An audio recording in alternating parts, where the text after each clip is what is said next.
हर हर महादेव। जय गुरु जी, शुक्राना गुरु जी, अनंतम अनंतम शुक्राना।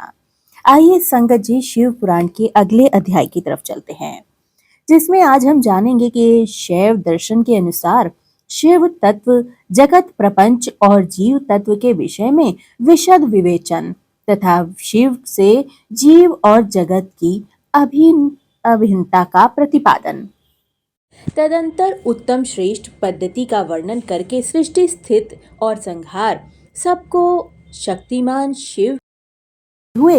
वामदेव जी के पूछने पर स्कंद ने कहा कि मुने, क्रम कर्मा स्थित तत्व से लेकर जो विस्तृत शास्त्रवाद है, अर्थात कर्म सत्ता के प्रतिपादक कर्म फलवाद से आरंभ करके शास्त्रों में जो विविध विषयों का विशद विवेचन है, वह ज्ञान प्रदान करने वाला है।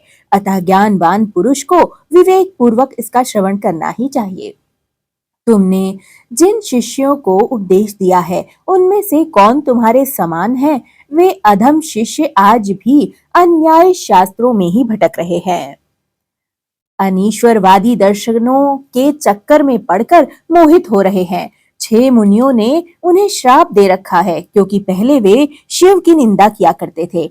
अतः उनकी बातें नहीं सुननी चाहिए, क्योंकि वे अनैषावादी शिव शास्त्र के विपरीत बात करने वाले हैं। यहाँ 5 अवयवों से युक्त अनुमान के प्रयोग के लिए भी अवकाश ही है। उत्तम व्रत का पालन करने वाले वामदेव जैसे धूम का दर्शन होने पर लोग अनुमान आदि पर्वत पर अग्नि की सत्ता का प्रतिपादन करते हैं, उसी प्रकार इस प्रत्यक्ष प्रपंच के दर्शन रूप हेतु का अवलंबन करके परमेश्वर परमात्मा को जाना जा सकता है। इसमें कोई संशय नहीं है।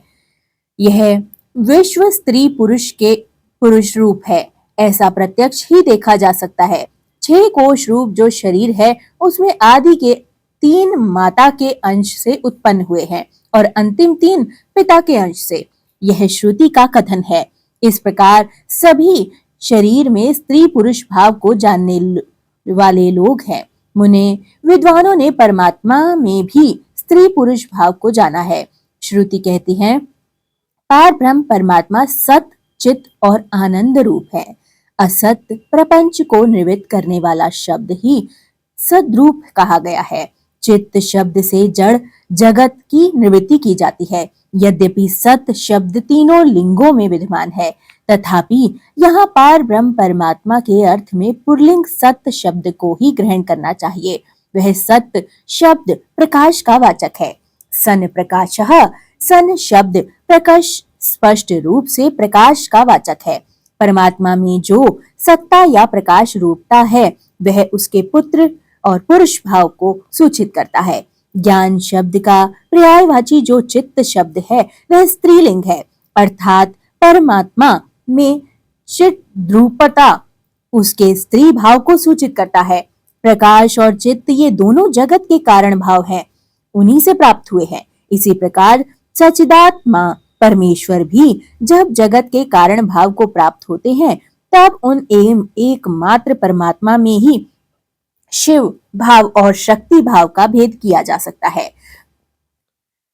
जब तेल और बत्ती में मलिनता होती है, तब उनके प्रकाश में भी मलिनता आ जाती है। चिता की आग आदि में अशिवता और मलिनता स्पष्ट देखी जा सकती है। अतः मलिनता आदि आरोपित वस्तु है। उसका निर्वर्तक होने के कारण परमात्मा के शिव तत्व का ही श्रुति के द्वारा प्रतिपादन किया जाता है। शिव के आश्रित जो छिंदित हैं, वह सदा दुर्लभ होती हैं। उसकी निवृत्ति के लिए ही परमात्माओं में सार्वकालीन सर्वशक्तिमत्ता विद्यमान है। ईश्वर बलवान है, शक्तिमान है, यह व्यवहार देखा जाता है। महामुने वामदेव लोक और वेद में भी सदा ही परमात्मा की शिव रूपता और शक्ति रूपता का साक्षात्कार करवाया जाता है। शिव और शक्ति के संयोग से निरंतर आनंद प्रकट रहता है। अतः मुने उस आनंद को प्राप्त करके उद्देश्य से ही पाप रहित मुनि शिव में मन लगाकर अपना निरामय शिव परम कल्याण एवं परम परमानंद को प्राप्त हुए हैं।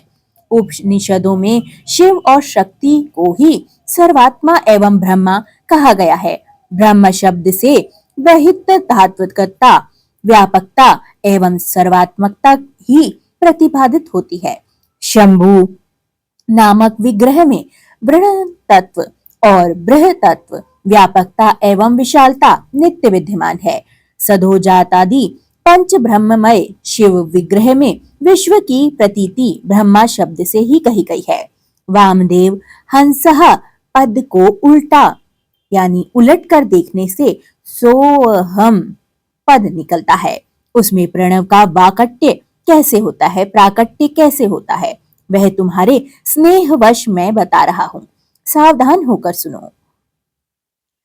सोहम पद से सकार और हकार नामक व्यंजनों को त्याग देने से स्थूल ओम शब्द बचा रह जाता है, जो परमात्मा का वाचक है।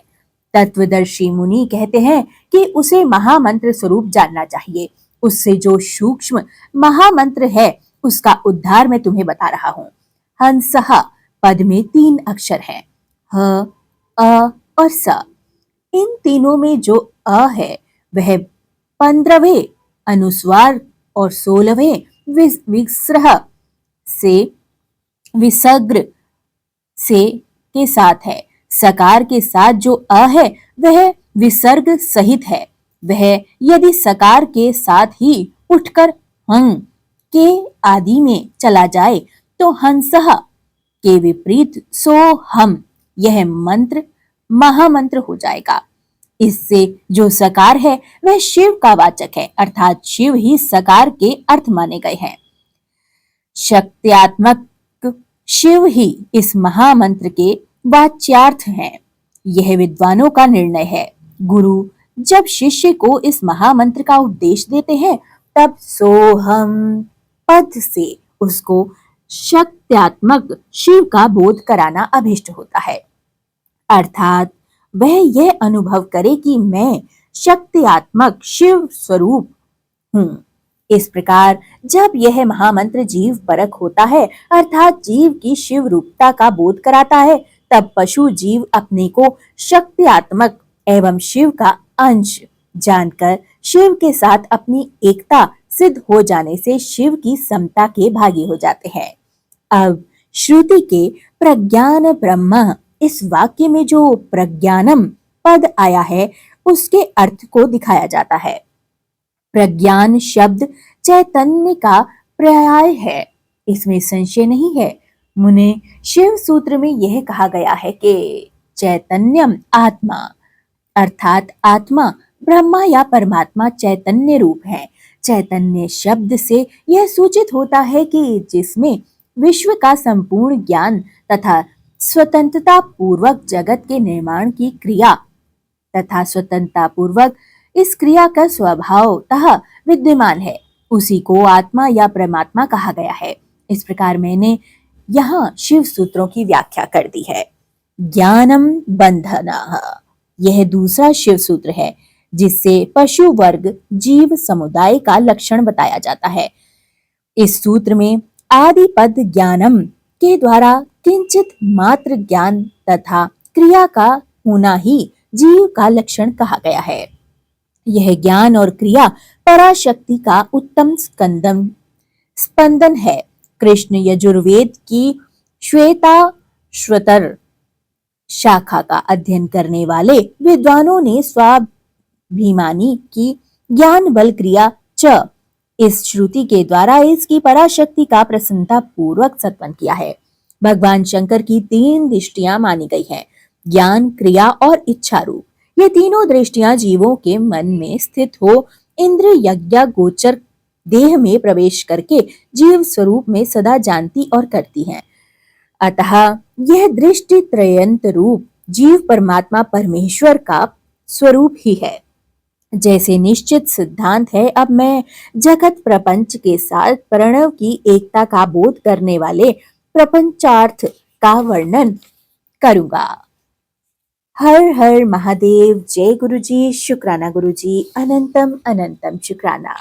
सर्वदा भला मेरे गुरुजी। जय गुरुजी।